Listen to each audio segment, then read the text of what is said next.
Hello everyone and welcome to my Soul Hunters Heroic Guide. It's basically a one-phase fight where you have 3 separate intermissions, one for each character. You probably want to just hero at the start while you've got all 3 of them there, take them down nice and evenly. You do need to kill them all within a certain time of each other, otherwise they get this pulsing stacking damage thing that basically will make you wipe. So what I'll do is I'll go through one of the Demon Hunters each, and I'll go through each of the intermissions. So let's have a look at the abilities. So you'll have these 2 balls form at the start where you'll have to have people soak them. So you can see here you've got 2 purple swirlies on the floor. What this is people absorb these and they get the buff Devourer's Ire. Okay, what that means is that they get a stacking debuff on them where they'll get increased heal absorbs and damage taken over time, but it means that they can absorb void stuff on the ground. So they've both got marks above their head. It's very, very clear. When you have it, you can dispel this ability when the stacks get too high and it jumps to somebody else. And the idea of this ability is that it interacts with its other abilities where when there's some void stuff on the ground, you can go and soak it up. So let's jump to that one. Okay, so you can see that the Void Demon Hunter is about to jump away and you get these sort of swirlies that appear that will show the direction they're going in. Don't stand in them. And you get the bigger circles that come in, and these are going to spawn the patches on the floor.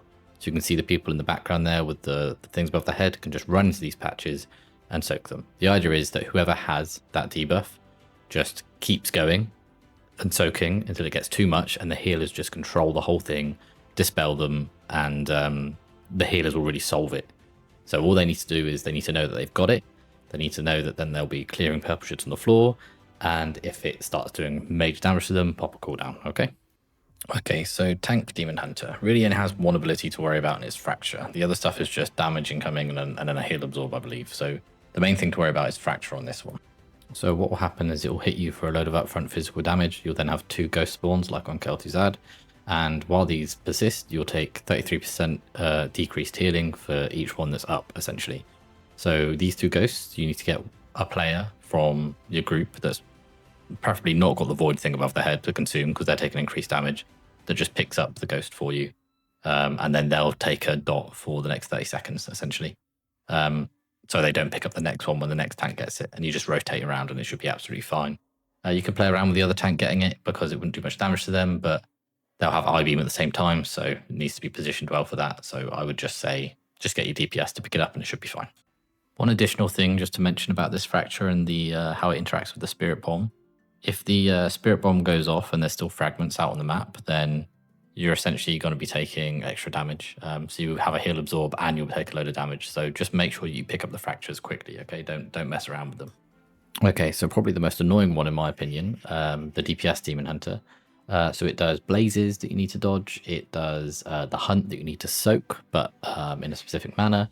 And then it does the I-beam that pushes the tank back and is also part of the tank swap, basically. So it does most of the abilities, I think. But yeah, let's go into that. So you can see what's about to happen is the Demon Hunter is about to jump away. When it jumps away, it does the hunt as such. So here it goes, it jumps away. It puts eyes on top of one player, and that player is in control of where that soak goes. So you can see it splits damage between people that are in the soak, essentially. So you want to make that soak as long as you can and get as many people in there. But also if it's a sort of 3 to 5 yard circle around you, that means you will do damage to anybody else in the soak with you. So you want a nice long line so you can all have a place and be stood in a straight line, basically. So I'll just pause that and have a look at it again. So you can see when this player gets it, basically they're stood not in the great place. It's quite short. You can get the eyes over their head, and then they want to stretch this all the way down here so more and more people can fit in that line easily. And then it's shared and absolutely fine to deal with.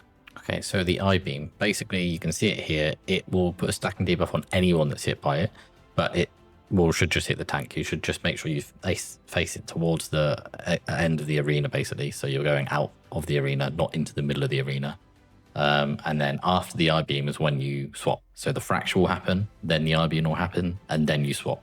And you just swap those 2. So the tank one that does the Fracture and the I-beam DPS Demon Hunter, they're the 2 that you swap tanking, okay? The other one doesn't really need tanked.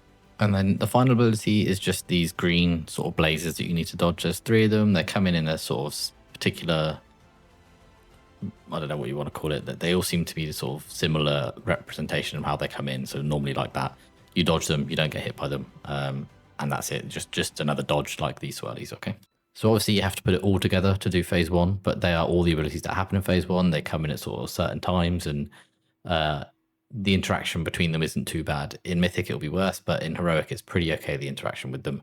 When you're not taking when you're taking a lot of damage, it's probably because you've either had the purple thing for too long and you need dispelled, or because you have a healing debuff on you, okay? So yeah, just keep an eye on those. So let's get into the intermission now.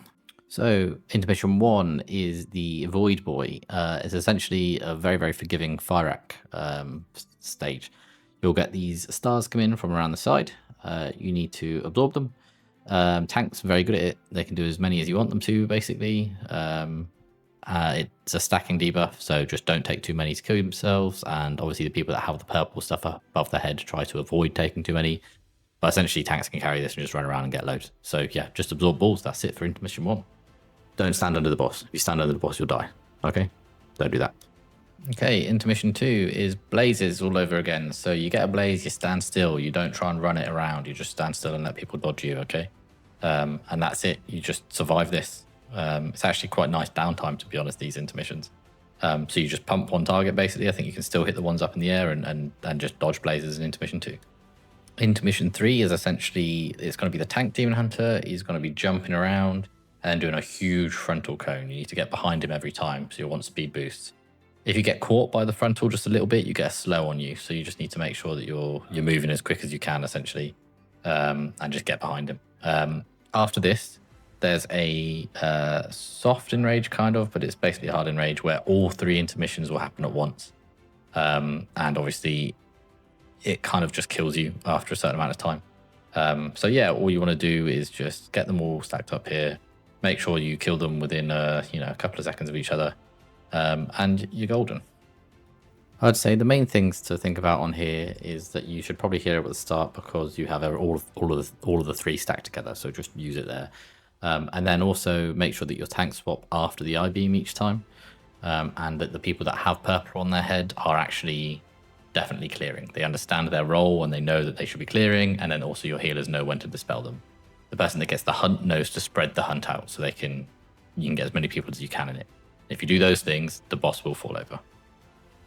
As always, a big thank you to the guild and everybody that helps, and a big thank you to you guys. You can leave a like and subscribe, and I will see you in the next one. Bye bye.